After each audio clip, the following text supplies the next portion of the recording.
नमस्कार विद्यार्थियों, आज हम भारतीय संसद के बारे में, उसके दो सदन लोकसभा एवं राज्यसभा के बारे में अध्ययन करना प्रारंभ करेंगे।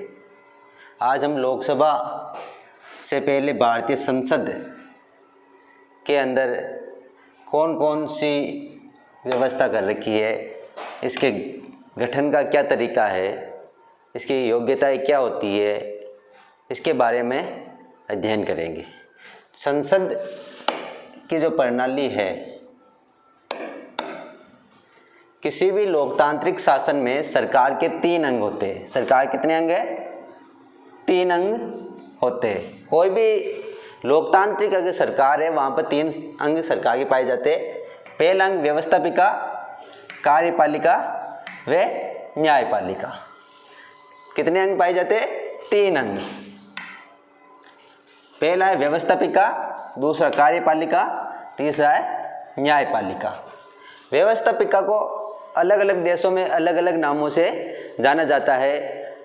प्रत्येक देश के अंदर अपनी व्यवस्थापिका का एक नाम दे रखा है। जैसे हम देखें तो ब्रिटेन के अंदर पार्लियामेंट कहा जाता है। संयुक्त राज्य अमेरिका, जिसे हम अमेरिका के नाम से जानते हैं, उसके अंदर इसको कांग्रेस कहते हैं। जापान में इसको डाइट कहते हैं। जर्मनी में बुंडेस्टैग, ईरान में मजलिस तथा भारत में इसको संसद कहा जाता है। तो यह इनके नाम बहुत ही महत्वपूर्ण है। भारत में इसको संसद कहते हैं। आज हम इस संसद के बारे में पढ़ेंगे। ब्रिटेन में इसको पार्लियामेंट कहते हैं, अमेरिका में कांग्रेस, जापान में डाइट, जर्मनी में बुंडेस्टैग और ईरान में मजलिस। ये परीक्षा में पूछे जाते हैं कि किस देश में व्यवस्थापिका को किस नाम से जाना जाता है। तो ये एक याद करने वाली महत्वपूर्ण बातें हैं कि अलग अलग देशों में व्यवस्थापिका को किस किस नाम से जाना जाता है। भारत की व्यवस्थापिका को संसद कहा जाता है। भारत की व्यवस्थापिका को क्या कहते हैं? संसद। भारत की व्यवस्थापिका को संसद कहा जाता है, जिसका गठन भारतीय संविधान के अनुच्छेद 79 में, अनुच्छेद 79 में 79 में किया गया है कि इसका गठन कैसे होगा। जिसके अनुसार, यानी 79 अनुच्छेद के अनुसार, भारतीय संघ के लिए एक संसद होगी।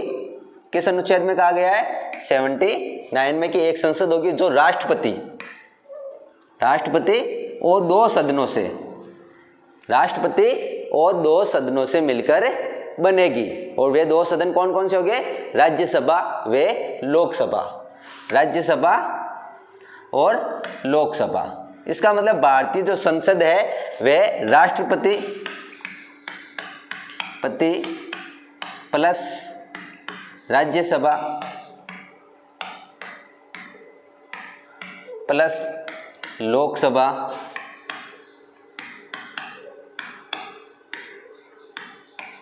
बराबर भारतीय संसद होती है। भारत की संसद किन किन को मिलाकर बनती है? राष्ट्रपति, राज्यसभा व लोकसभा। इसका उल्लेख कहाँ कर रखा है भारत के संविधान में? अनुच्छेद 79 में। ऋग्वेद के अंदर प्राचीन काल की जब बात करते हैं तो सभा और समिति का उल्लेख हमें देखने को मिलता है। सभा और समिति। यह सभा और समिति वर्तमान के भारतीय संसद के जो 2 सदन है, लोकसभा व राज्यसभा के समान ही थी। नामक 2 संस्थाओं का उल्लेख आता है। समिति आधुनिक, समिति क्या है? आधुनिक लोकसभा है। समिति किस नाम से जानी जाती है? आधुनिक जो लोकसभा है वह प्राचीन काल ऋग्वेदिक कालीन समिति है, तथा आधुनिक राज्यसभा सभा के नाम से पहचानी जाती है, जिसका स्वरूप आजकल राज्यसभा के अनुसार मिलता जुलता है। किसका? सभा का। तो समिति हो गई, समिति, लोकसभा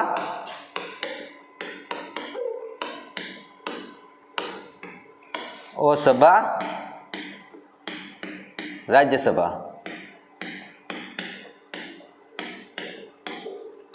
तो कहने मतलब इस प्रकार की व्यवस्था भारत के अंदर प्राचीन काल में, ऋग्वैदिक काल में भी प्रचलित थी, जो समिति और सभा के नाम से जानी जाती थी, जो वर्तमान में आधुनिक काल में लोकसभा व राज्यसभा के नाम से जानी जाती है।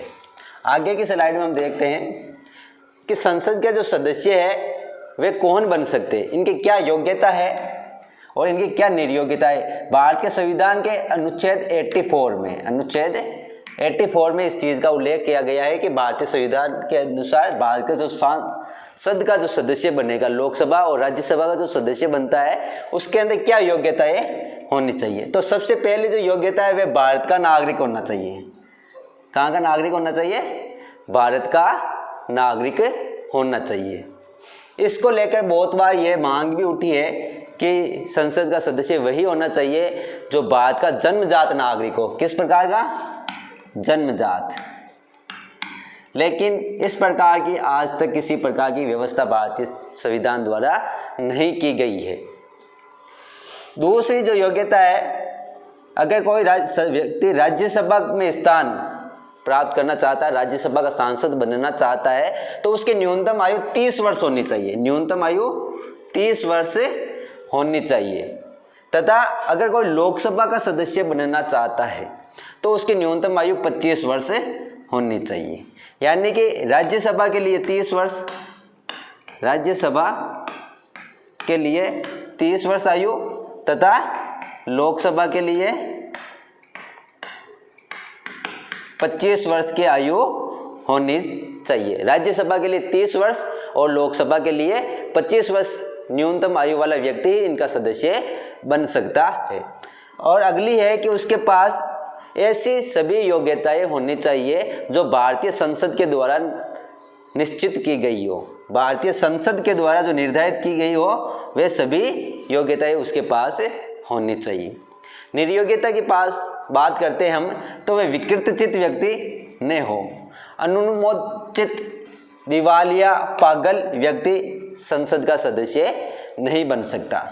कोई भी व्यक्ति एक समय में संसद के दोनों सदनों का सदस्य नहीं हो सकता। अगर कोई सदस्य अगर पहले से ही राज्यसभा का सदस्य है तो वह लोकसभा का सदस्य नहीं बन सकता। दोनों जगह से एक साथ नहीं रह पाएगा। फिर भी अगर वे इस प्रकार से निर्वाचित होता है तो उसको अपने पद से, पहले वाले पद से त्याग पत्र देना होता है। और तीसरी बात है, वे किसी लाभ के पद पर नहीं होना चाहिए। सरकार की लाभ के पद पर अगर आसीन है तो उससे वहाँ से त्याग पत्र देकर ही चुनाव लड़ना होगा। संसद सदस्य के निर्वाचन के अंदर जब हम बात करते हैं तो कोई भी व्यक्ति अधिकतम 2 स्थानों से लोकसभा का चुनाव लड़ सकता है। एक व्यक्ति लोकसभा का चुनाव कितने जगह से लड़ सकता है?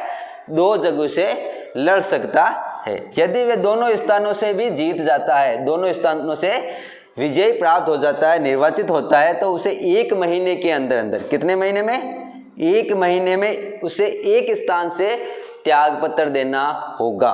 उस पद को खाली करना पड़ेगा, रिक्त करना होगा। संविधान की 10वीं अनुसूची जो दल बदल कानून से संबंधित है, 10वीं अनुसूची के अनुसार किसी संसद सदस्य के दल बदल का दोषी पाए जाने पर सदस्यता क्या कही जाएगी?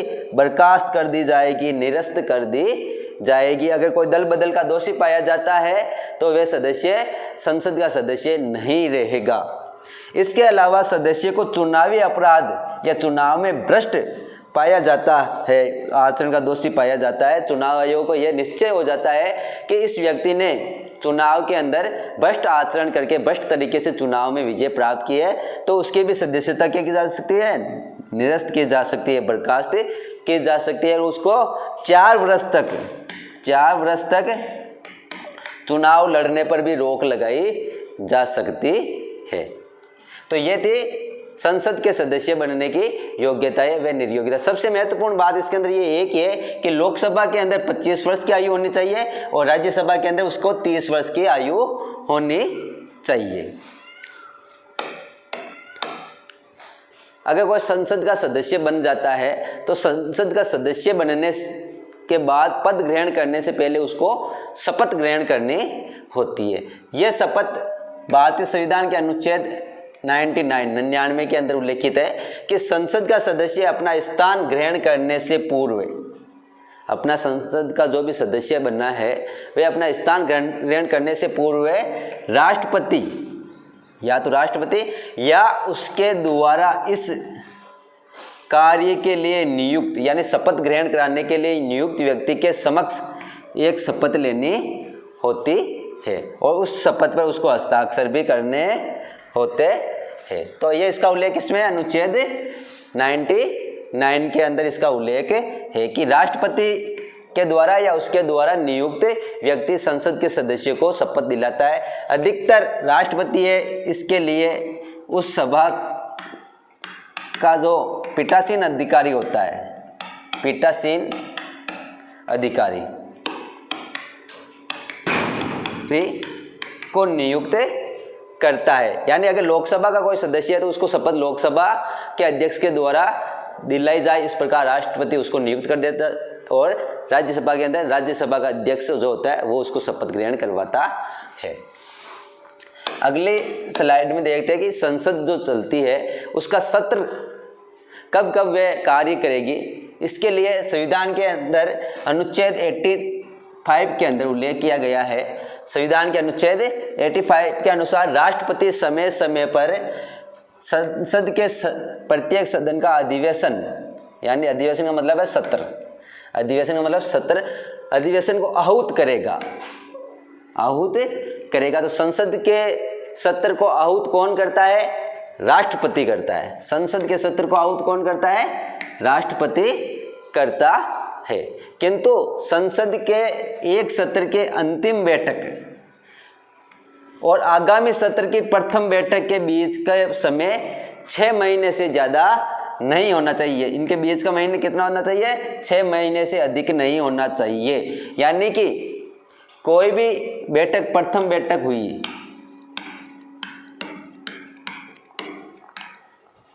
ये मान लो 1 जनवरी को हुई, तो इसके 6 महीने से पहले पहले इसकी अगली बैठक को बुलाना पड़ेगा। यानी कि 1 जुलाई से पहले क्या करना पड़ेगा? अगले सत्र को राष्ट्रपति आहूत करेगा ही करेगा। वास्तव में भारतीय संसद के प्रतिवर्ष 3 सत्र होते हैं। भारत के संसद है उसके प्रतिवर्ष कितने सत्र होते हैं? 3 सत्र होते हैं। जिसके अंदर पहला जो सत्र होता है उसको बोलते हैं बजट सत्र। पहले सत्र को क्या बोलते हैं? बजट सत्र। ये बजट सत्र फरवरी से मई तक चलता है। दूसरा है मानसून सत्र। मानसून सत्र जुलाई से सितंबर तक चलता है। और तीसरा अंतिम सत्र होता है शीतकालीन सत्र। यह नवंबर से दिसंबर तक चलता है। तो 3 सत्र हो गए भारतीय संसद के अंदर, बजट सत्र, मानसून सत्र और शीतकालीन सत्र। संसद की कार्रवाई के दौरान सदनों को स्थगित करना हो, 1 दिन के लिए, 2 दिन के लिए बीच में छुट्टी करना हो, उसको स्थगित करना हो, तो यह अधिकार उस सदन के अधिकारी, पीठासीन अधिकारी जो होता है, अध्यक्ष होता है। लोकसभा के अंदर लोकसभा अध्यक्ष और राज्यसभा में राज्यसभा का जो सभापति है उसके पास होता है। यानी आहूत करने का अधिकार राष्ट्रपति के पास, स्थगन करने का अधिकार उस सदन के पीठासीन अधिकारी के पास, तथा सत्रावसान यानी सत्र को समाप्त करना है का अधिकार किसके पास होता है? राष्ट्रपति के पास होता है। तो 3 चीज महत्वपूर्ण है। पहली, सत्र किस अनुच्छेद के तहत बुलाया जाता है? अनुच्छेद 85। दूसरी, इसको आहूत कौन करता है, इसका स्थगन कौन करता है, इसका सत्रावसान कौन करता है? तो आहूत करता है राष्ट्रपति, स्थगन करता है पीठासीन अधिकारी उस सत्र का, और सत्रावसान करता है राष्ट्रपति। तीसरी कि कितने सत्र होते हैं? बजट सत्र, मानसून सत्र और शीतकालीन सत्र, 3 सत्र होते हैं। और एक बात है कि 2 सत्र के बीच की दूरी के बीच के का समय कितना हो सकता है? तो 6 महीने से ज़्यादा नहीं हो सकता है। आगे देखते हैं गणपूर्ति। अगर संसद का सत्र बुलाया जाता है तो उस सत्र के दौरान अगर बैठक आयोजित हो रही है संसद की, तो उसके अंदर कितने सदस्य उपस्थित होना जरूरी है? गणपूर्ति कितना होना जरूरी है? तो संविधान का अनुच्छेद 100 अनुच्छेद 100 के अंदर गणपूर्ति कोरम की बात की गई है कि सदस्यों की वह न्यूनतम संख्या, पहले तो कि गणपूर्ति कोरम किसे कहते हैं, तो गणपूर्ति कोरम सदस्यों की वह न्यूनतम सदस्य संख्या है जिनकी उपस्थिति से सदन की कार्रवाई को वैधानिकता प्राप्त होती है। यानी कि इतने सदस्य तो होने ही चाहिए, इससे कम होंगे तो सत्र वैधानिक नहीं होगा। तो वह संख्या, न्यूनतम संख्या क्या कहलाती है, गणपूर्ति या कोरम कहलाती है। ये यानी कि यह कोरम प्रत्येक सदन में पीठासीन अधिकारी सहित, जिसके अंदर जो पीठासीन अधिकारी उसका अध्यक्ष सभापति है वह भी जोड़ा जाएगा, सहित सदन की कुल सदस्य संख्या का 10वां भाग होगा। यानी कि 1/10% होगा। कोरम कितना होगा, पीठासीन अधिकारी सहित 1/10वां भाग या 10% होता है। जिसका अर्थ यह हुआ कि लोकसभा की कार्रवाई का संचालन करने हेतु उस सदन में कम से कम 55 सदस्य होने चाहिए। लोकसभा की कार्रवाई के लिए कोरम कितना होना चाहिए, 55। कुल सदस्य संख्या 543 हो गई अब, क्योंकि 2 एंग्लो इंडियन के मनोनयन के जो व्यवस्था थी उसको समाप्त कर दिया गया था। तो 543 का लगभग 55% सदस्य जो 10% होता है वह होना चाहिए।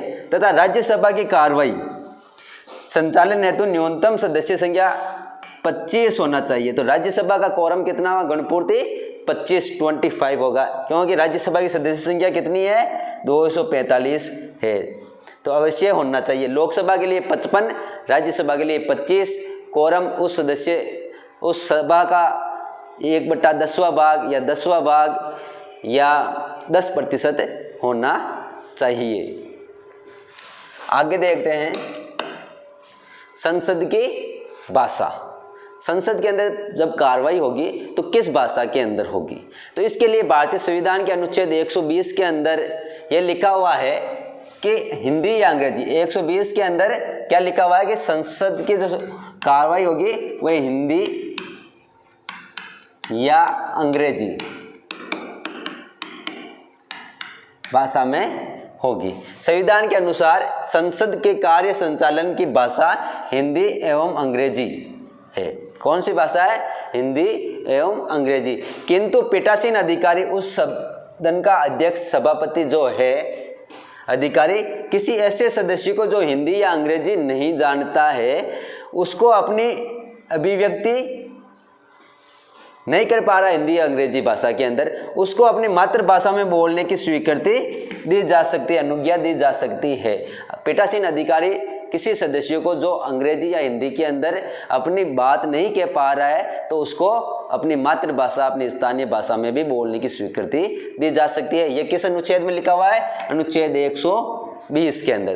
तो संसद के कार्य संचालन की भाषा कौन सी है, हिंदी अंग्रेजी। हिंदी एवं अंग्रेजी भाषा संसद की कार्रवाई की भाषा है। संसद के अंदर जो मंत्री है और जो महान्यायवादी है भारत सरकार का, उसके लेकर क्या अधिकार है, तो उसको लेकर यह अधिकार है कि जो मंत्री और महान्यायवादी है वे संसद के दोनों सत्रों में, चाहे लोकसभा हो चाहे राज्यसभा, दोनों ही सत्रों के अंदर वे अपनी कार्रवाई के अंदर भाग ले सकते हैं। इसका उल्लेख भारत के संविधान के अनुच्छेद 88 में देखने को मिलता है कि प्रत्येक मंत्री व भारत सरकार का जो महान्यायवादी है को यह अधिकार होगा कि वे संसद के किसी भी सदन में बोलने एवं कार्रवाई में भाग लेने का अधिकारी होगा। यानी मंत्री और महान्यायवादी भारत सरकार का है, वह संसद की किसी भी सदन में, लोकसभा व राज्यसभा में कार्रवाई में भाग ले सकता है, अपनी अभिव्यक्ति दे सकता है। लेकिन मत देने की जब बात आती है तो भारत का जो महान्यायवादी है इसको संसद की कार्रवाई के दौरान होने वाले मतदान में मत देने की स्वीकृति नहीं है। जबकि जो मंत्री है, यह मंत्री उस सदन में अपना वोट दे सकते हैं जिस सदन के अंदर यह संसद सदस्य निर्वाचित है। तो महान्यायवादी को संसद में मतदान का अधिकार नहीं होगा तथा मंत्री मतदान केवल उसी सदन में कर सकेगा जिस सदन का वह सदस्य है। तो ये मंत्रियों और महान्यायवादियों को लेकर व्यवस्था भारतीय संविधान के अंदर अनुच्छेद 88 में कर रखी है, अनुच्छेद 88 में कर रखी है। इसके बाद आती है राज्यसभा का गठन, जिसको हम आगे की कक्षाओं में अध्ययन करेंगे। लोकसभा का गठन भी आगे की कक्षाओं में अध्ययन करेंगे। संसद के कार्यों का अध्ययन करेंगे। नमस्कार।